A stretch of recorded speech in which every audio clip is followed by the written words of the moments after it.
Saya akan membahas mengenai eksternalitas. Nah, sebelum membahas mengenai risiko terpapar asap rokok yang ada pada studi kasus saat ini, saya akan membahas dulu mengenai hakikat eksternalitas. Karena materi yang akan kita bahas pada saat ini erat kaitannya dengan eksternalitas. Di dalam suatu perekonomian modern, setiap aktivitas mempunyai keterkaitan satu sama lain.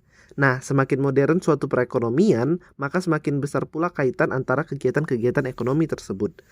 Apabila semua kegiatan ekonomi berkaitan dan dilakukan melalui mekanisme pasar, maka tidak akan ada masalah yang ditimbulkan. Namun banyak pula keterkaitan antar kegiatan ekonomi tidak dilakukan melalui mekanisme pasar, sehingga kegiatan ini dapat menimbulkan banyak masalah.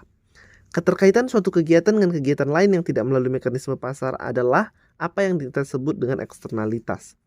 Jadi secara sederhananya eksternalitas ini terjadi apabila tindakan seseorang mempunyai dampak terhadap orang lain atau segolongan orang lain tanpa adanya kompensasi apapun juga, sehingga timbul inefisiensi dalam alokasi faktor produksi.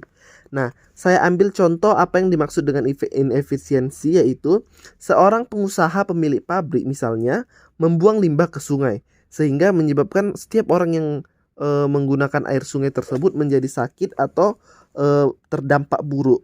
Nah, ketika sang pengusaha tersebut menentukan harga barang hasil produksi, pengusaha ini tidak memasukkan biaya yang dikeluarkan oleh para masyarakat yang terkena dampak dari air sungai tadi. Sehingga penentuan tingkat harga produksi oleh pengusaha hanya didasarkan pada laba rugi perusahaan tanpa melihat atau memperhatikan pengaruh yang ditimbulkan dari aktivitas produksi tersebut bagi masyarakat sekitar. Jadi secara sederhana eksternalitas di sini contohnya adalah pengusaha yang egois, dia tidak mementingkan kepentingan masyarakat banyak dengan dampak ataupun efek samping yang ditimbulkan dari kegiatan produksi perusahaannya gitu. Jadi ketika pabrik itu memproduksi suatu hal, pasti ada yang menghasilkan yang namanya sampah atau limbah. Nah, limbah ini harus dikelola dengan tepat oleh perusahaan, sehingga harus ada biaya khusus yang dikeluarkan perusahaan untuk mengelola limbah tersebut.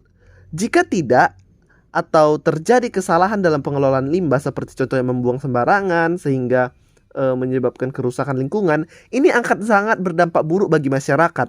Jadi masyarakat akan terdampak kotoran ataupun limbah yang dihasilkan dari pabrik tersebut, sehingga menimbulkan masalah kesehatan atau gangguan-gangguan kesehatan lainnya terhadap masyarakat di sekitar pabrik tersebut.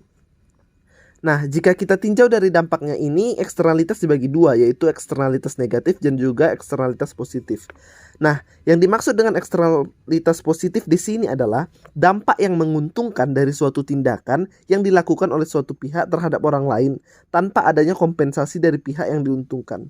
Nah, sedangkan eksternalitas negatif adalah dampak bagi orang lain yang tidak menerima kompensasi dan sifatnya merugikan. Demikianlah penjelasan mengenai eksternalitas. Terima kasih.